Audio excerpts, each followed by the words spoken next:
want to share some ideas about ritual and routine and habit and how they can be useful. I'm sure people have ideas about rituals and festivities and what should and shouldn't be done and practice and what is important when it comes to ritual and purpose. Now, I don't want to take away from anything that anyone has or believes or thinks they get out of ritual, but I want to share a perspective on ritual that is very, very simple and that many people may not have seen or heard of or thought about. And this is in the frame of mind of thinking as ritual as an extension of habit or routine. Habit, routine, and ritual are all really the same thing, but just they differ based on intent and result. And I guess time frame, in a way. Because what is the difference between a routine and a ritual? Daily rituals that we have. People talk about daily rituals, like you might get up and whatever you have for breakfast, or whatever you do before bed, or something you do to or from work, something like that. Considered a routine or part of your routine. You go to the gym, or you go out and get a coffee with your friends or something like that on a Tuesday. I don't know. For example, these are routines. You might go to a dance class on a Thursday night, or you might go to bingo on a Wednesday night. These are routines, but these are also rituals if you do them with a certain intent. But what I want to talk about more so is the idea of routine and daily ritual in the sense of daily names. The names of the days and thinking in terms of days by their names, if that makes sense. So Sunday, Monday, Tuesday, all these types of things in this sense. If we have certain rituals or routines that we perform on certain days, that means that each day is allocated to a certain task or mentality at least. What we can do is we can look at our past and even project into the future, sort of focused in on the individual day. And what I mean by that is, like I said, imagine you do a class of some sort and you do this class every Tuesday. Well, and it's a weekly thing. Well, 7 days ago, 1 week ago, you did a class. And then 7 days before and 7 days prior and so forth onwards. So you might have been doing these classes for, let's say, a year.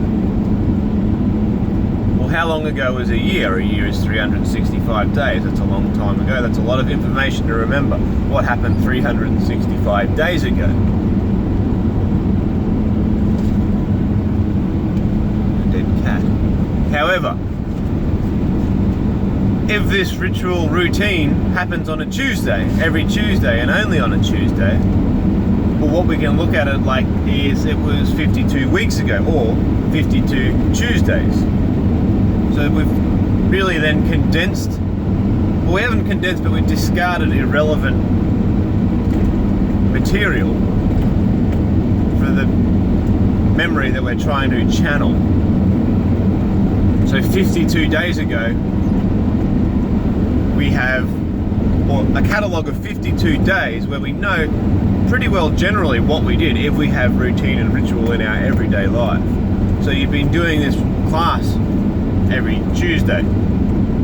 Well, that's one other thing. You don't have to think about and try and remember what you did because you know every Tuesday you go to this class.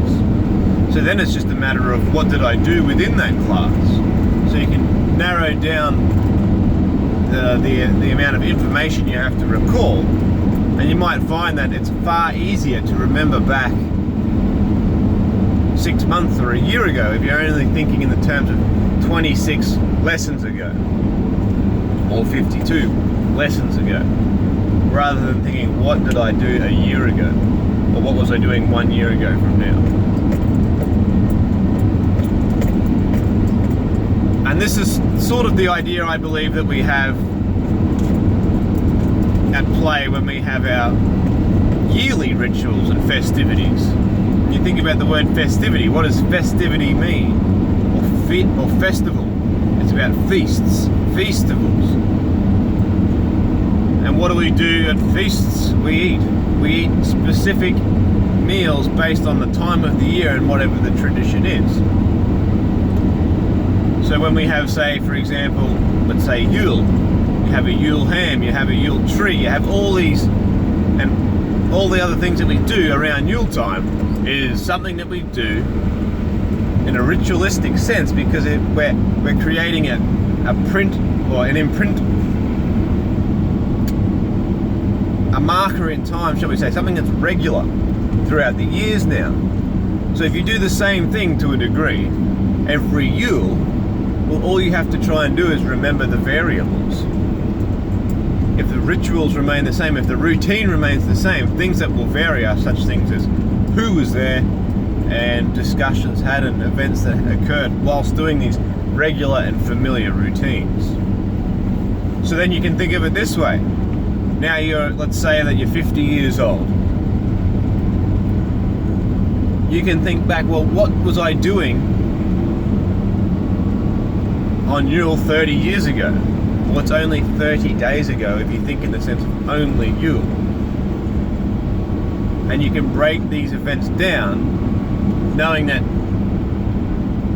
a certain list of things definitely occurred because it is part of the ritual and the routine.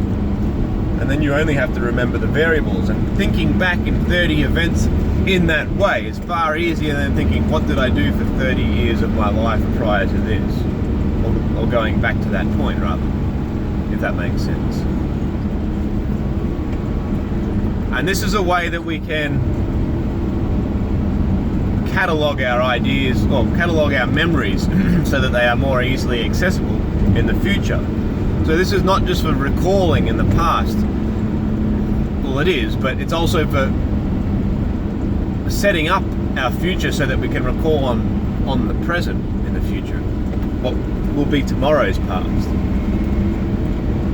It's not necessarily the way to uncover old memories, but it's a way of living your life that you may recall your memories easily or more easily in the future. And this is something to consider, this frame of mind, this thought pattern for those who feel like they aren't connected to or have any experience with the idea of, or the experience of reincarnation, thinking, well, I've got no roots, I can't remember anything from the past, and I cannot recall anything, and I don't know who I was, I'm lost, and all this kind of thinking. And I imagine that would suck. But don't get caught up in the past, and this is what this whole my ancestors thing is about too.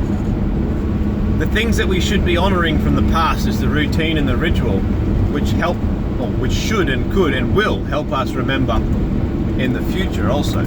So if you've got no connection to the past, but you know who you should be, or rather, or at least what language you should be speaking. You know what language and what cultural rituals you should be engaging in. If you can at least find that, you know what you should be doing and could be doing in order to set up for your future. If you can't find who you were in the past, well, work on your life now and build enough honour worth remembering in the future. Think to the future, because that's where we're all going. If you've got access to the past, that's great, that's a strength. Definitely embrace that, but don't get caught up in the past and neglect your future. So this is a way I like to think, this is what I try and do. It's good for health. It's like the idea of not having too much varying clothing or something like that. If you have the same thing you wear pretty much every day, or even just a day-by-day uniform, so you don't have to think about People have the underpants that have got Monday, Tuesday, that kind of thing. You don't have to think about certain things, so you're free to think about other things. I think that makes sense. And in a way, I guess you could say this is how you can travel through time more effectively. Because what is the substance that is observed when we time travel? If time travel were a thing, well, it's just a matter of accessing memories. That's what time travel really is, in my opinion. That's all I have to say.